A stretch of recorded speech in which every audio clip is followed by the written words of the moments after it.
start with you when you're ready, please. Daniel, good to meet you for the first time.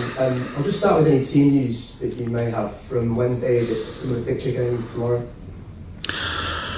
Similar, but not equal. Sadly, two players are not available for this game. One is Geoffrey Gallagher. He's got a little hip problem. He will be out and not in contention for the game tomorrow. And also Junior Firpo. He reported some problems with his hamstring after the last game, and we've scanned him. And yes, it's a strain. He will be out for about 3 weeks. Is there a specific timescale on Geoffrey Gallagher? No, I think it's not a major problem. So probably he will just miss this game. So it's just a light problem, but he's not in the mix for tomorrow. Just going back to a few things that you said after the game on Wednesday, and the significance of, say, for example, Luke Haley, Liam Cooper, Stuart Dallas, and what they bring to this squad. Just what can they do, whilst not maybe playing on the pitch, providing standards, culture within the group? Well, first of all, it's important that they are still really, really good footballers. So Luke was involved in many, many games also in the beginning of the season, scored an important goal.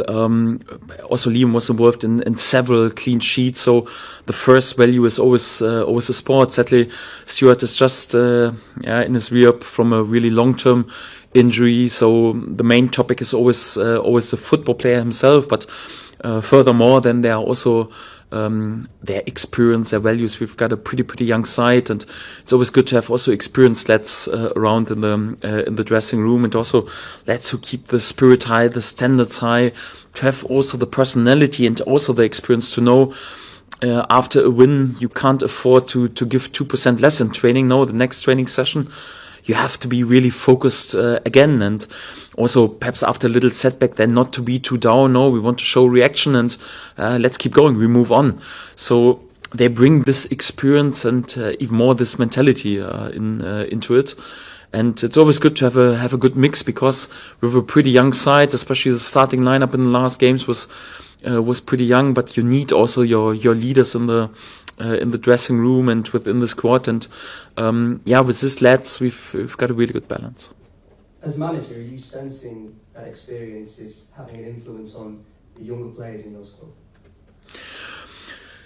Yes, of course. So it's first of all, it's always about not so much about the age. It's always about the personality and also how you get along, and also to lead by example. This is quite important. Even a younger player can be also a leader and develop into this roles. But experience always helps. Everyone in the squad is fully aware that players like Liam, like Luke are Leeds legends. They were successful before. They won the league a few years ago, and everyone knows how difficult it is to be successful on this level. But these guys have done it, and when they talk about different things and give their experience also to the younger lads, it's always beneficial and also crucial.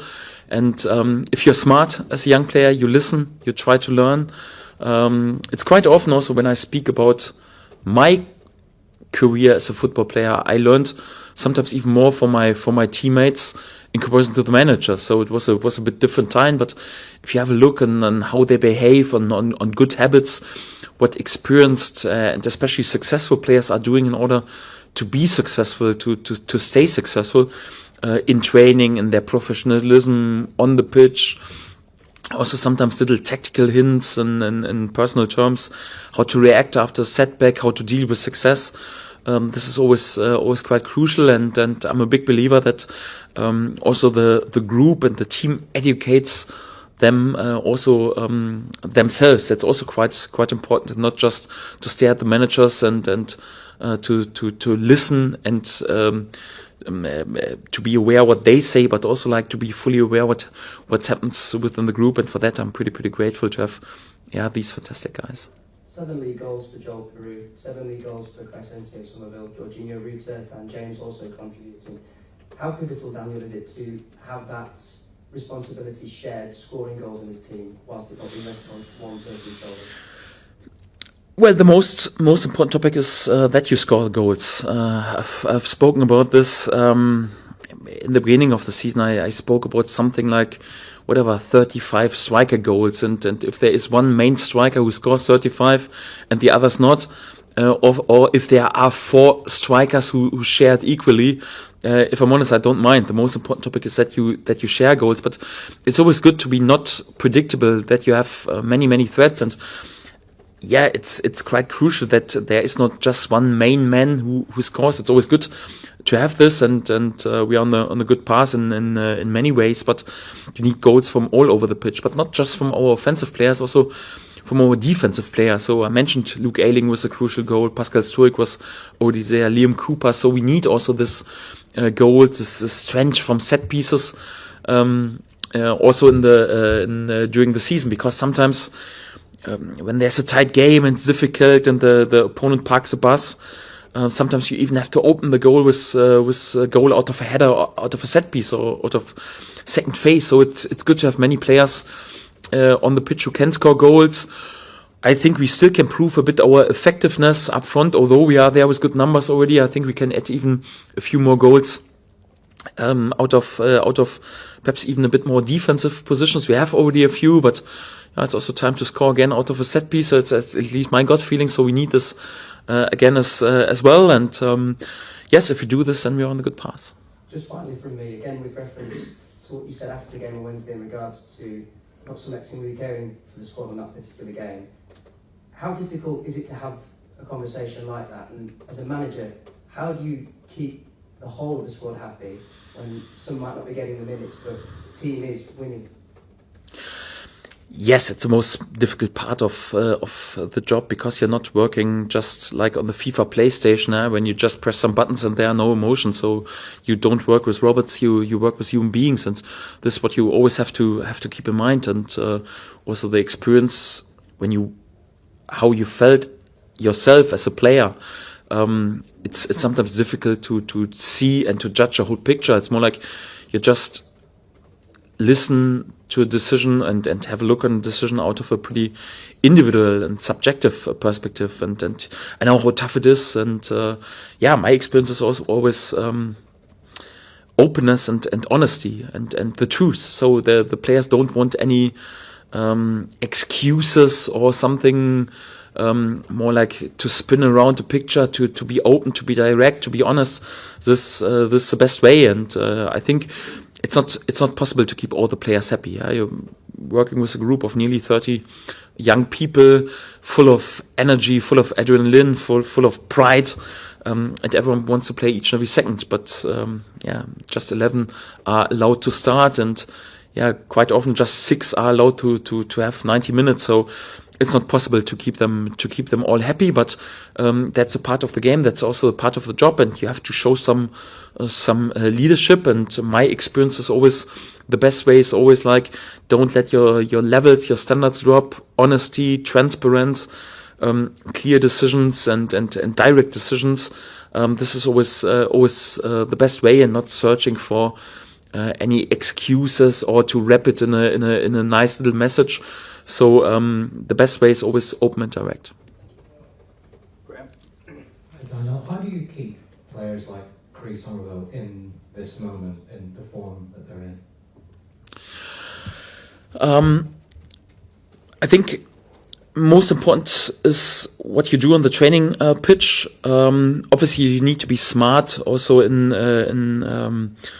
the load in training, for example, but that doesn't mean so that we wrap them in cut and roll. So it also means, okay, if you got the feeling, so sometimes they are there with 2% less in training. No, remind them that they keep going, and this is quite important. And obviously we talk a lot and speak a lot about things like winning mentality, what you need to be and to do.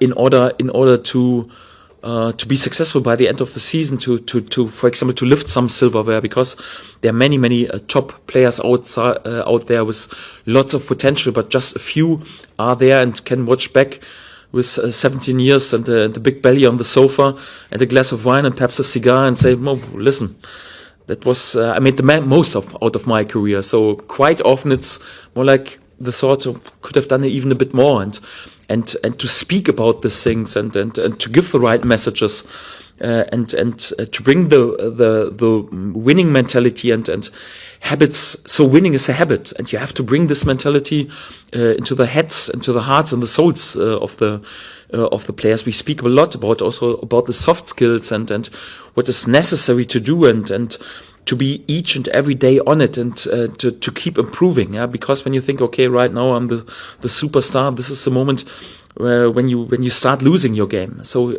you have to keep going. But the main thing is we just can bring the players close to the door and explain and bring this into their heart, and create a setup of performance culture and winning mentality culture. This is what we're trying to do. But the player himself needs to have this fire burning inside, that he goes through the door. And nowadays, if I'm honest, I'm not sure if I would want to swap with the players in nowadays, because nowadays there's so much distraction also from the pure football and from the performances. We have got social media, and you hear all the praise or all the criticism, and everyone is a bit more like an individual person due to our affinity and to mobiles, the digital world. So it's quite difficult for the players also in nowadays. Although you could argue, okay, they lead a privileged life and they earn more money than in comparison to 20 years ago. But it's also quite difficult to stay on your way and to stick to these values. But I have to say, so my gut feeling is we've got such a proper group and so many good lads, and they listen and they learn and they go into the right direction. But it's also hard work to make sure that this mentality stays each every day with them. But if then a player goes with consistency and can then look back one day on a nearly perfect season, yes, you can help as a manager and you can support this a little bit, but it's always all the credit goes to the players. And many players in our squad are at the moment on the right path, but just on the path. We're not over the finishing line, so just not even halftime during the season. We have to keep going. Is game management one of the things that you have to teach young players, because they have that, they want to go and score goals, they want to go and attack? Do you need to teach them the when to do that and the when to manage it? Yes, I wouldn't label it perhaps the key thing or the main thing, but it's definitely one of the things. To be not overexcited when you are in lead, also to don't rush it when you need to score a goal. So to do it in a smart and a calm way, and also situations when you have perhaps difficult time in the game and you can't play 90 minutes with pulse to 100. So you have to make sure that you have different parts and also that you control the rhythm. And it also comes a bit with experience. And sometimes you have the topic that young players rush it, sometimes even a bit too much, and sometimes they are overdoing things. So game management is the right key, but there are also sometimes periods or moments when you are in lead and you feel everything goes in the right direction. Then also to make sure that you don't fall asleep and you keep going. So it's also the other way around. So the sense of the flowing of the game. So, like you mentioned, game management, is especially for young players, quite an important topic. And yes, this is also by how they learn from experienced players. But this is also a key topic where you have to work with them as a coaching staff, as a manager, to talk about these things. This is quite crucial. Yes. And do you have young leaders, that set examples for your players? Because obviously there's such an age gap between some of your younger players and some of your older players. They might not necessarily relate to the older players, although they're still an example. Are there young leaders? Yes, of course. So, like I mentioned, so it's more about personality. It's not so much about the age, but we also have one of our key values is always like to value also experience within our squad.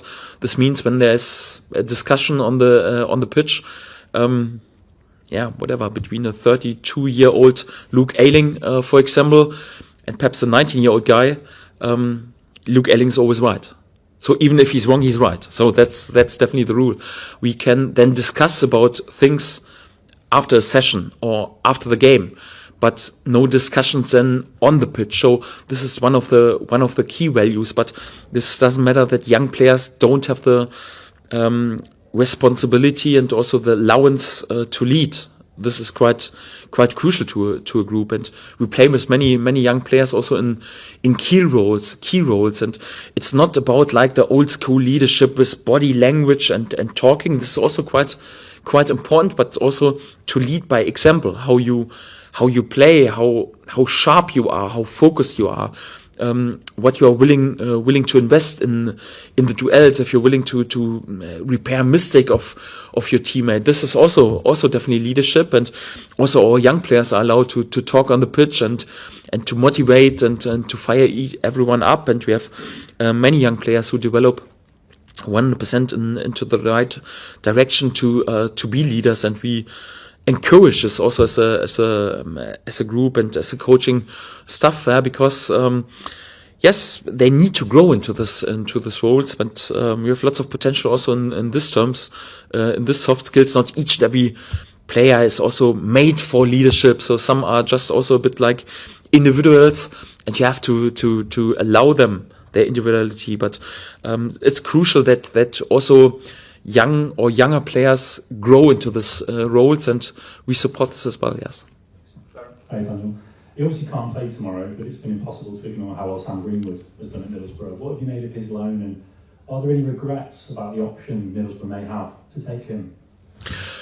No, we are happy. We are happy that he progressed in the right way, because in general, so it's not just about Sam. When you loan a player out, you have two targets: either that he comes back in a good rhythm and with a good loan and good performances with good confidence to improve your squad, or to increase his value out of business aspects. And these are the two things. And yes, I think it was definitely the right decision also to send Sam out, because he's a young player full of potential and has many really good skills. Yeah, for example, set pieces and free kicks. He's one of the best free kick takers I've ever worked with, and I've worked with some good players in this terms, with James Maddison, Mario Funchit, whatever. So he has unbelievable skills. But in football, it's also it's not like American football where you have a special squad and just for a special occasion you can send one player in. If you want to show the skills, for example, you have to be on the pitch. So it's not like I can just, there's a free kick or a penalty or a corner, I just substitute a player in like in American football. This is different. So if it would be allowed to do this, I would definitely have kept Sam Greenwood, because in this terms he's, even in our squad, he would be second to none. That's definitely a fact. But it's also important to play on this level if you want to improve us and to create value for us. It's more or less you have to make sure that you play day in, day out as a young player, and also 90 minutes. And let's be honest, the situation for him was also a bit unlucky due to a bit long-term or mid-term injury in pre-season. Sadly, he missed a big part, and on his positions we have got Chris Somerville, Daniel James, Willie Nyonto, Jaden Anthony, Joel Pirot, Georgie Rutter, Patrick Wimford. It would be difficult for him to get this game time, and it's important that you then gain this game time. You could also feel a bit in the beginning at Middlesbrough, he needed 5, 6, 7 games to come into this rhythm and gets a few minutes, and I think he has 8 starts so far during this campaign. I think he's on the right way, not already done, but on the right way to earn his spot in also really good possession side, to play day in, day out. So it's not done yet, because sometimes he also comes in as substitute, but what you want is more like that he plays each and every game more or less 90 minutes, and he's on a good way to achieve this. He's also delivered a few end products. That's also good.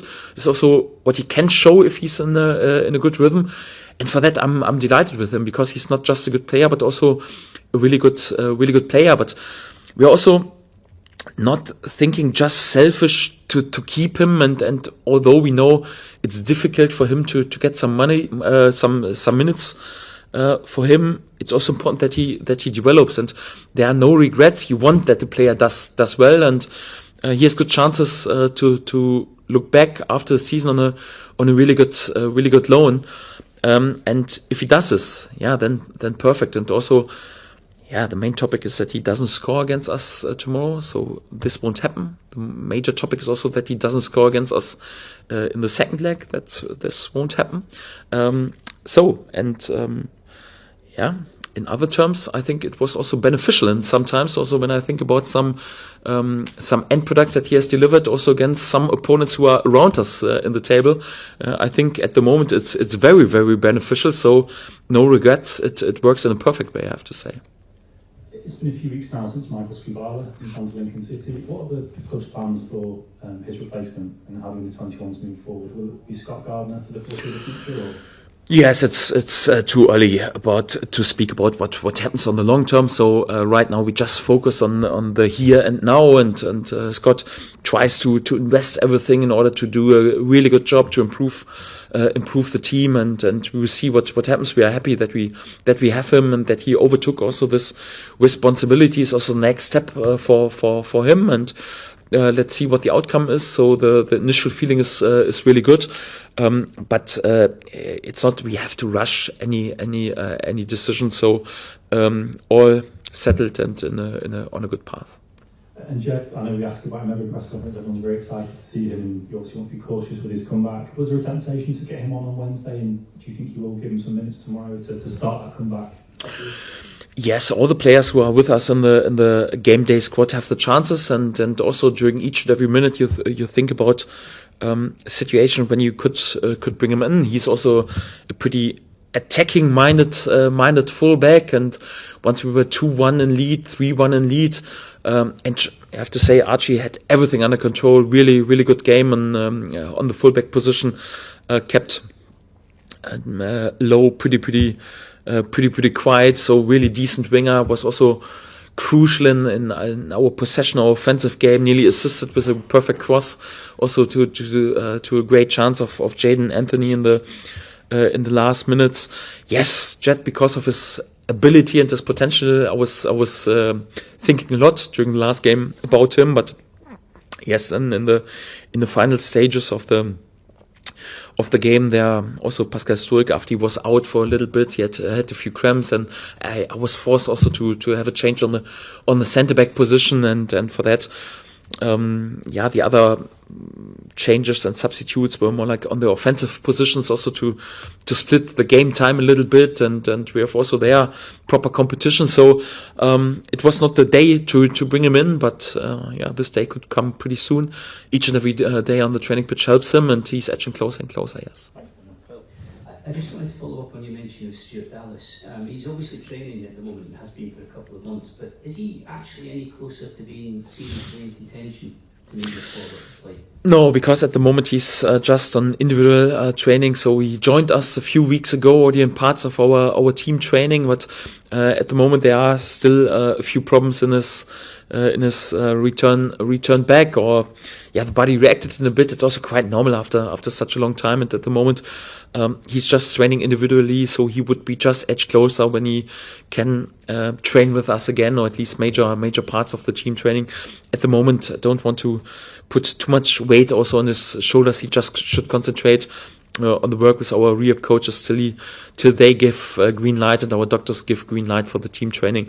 So he's not near to join us at the moment for being in contention for games or whatever. The next step is definitely to return back to team training. How are you finding that he is mentally then? Because it's been such a long time now since he last played, and he must have hoped when he came back to training that was the kind of final step for him. Well, you can be the mentally strongest person in the world, and the best character in the world, and believe me, Stuart is not far away from being this person. He's outstanding. But if you have such a long rehab, it's always a hard road back, and there are definitely also sometimes days where you suffer. I think it's important that we also give him in this moment more like a familiar surrounding, and also lots of support, and especially the coaches who work with him quite closely, our physios, our medical department, but also we as a whole group, the whole team, and our staff. Hopefully also makes him for him pretty welcome, and also give him lots of support. And this is also not pretending, because he's such a great lad, and although he's just sometimes there at the moment in the dressing room, he's still great with his character, with his sense of humor, with just the person that he is. And for me, he's still an important part. Yes, he would be even more important if he's back in team training, and also would offer another option for the games. But for me, he's still important also for this group. And I also encourage him to talk to and speak with younger lads, to give his experience. We are all still happy that he's around, but I would at least suggest that also for him, it's sometimes also quite difficult. But if he has his difficult days, then he definitely hides it in a perfect way. And I have to say, when he is around at the moment, he's always outstanding. Perfect. Thank you very much. Good. Thank you.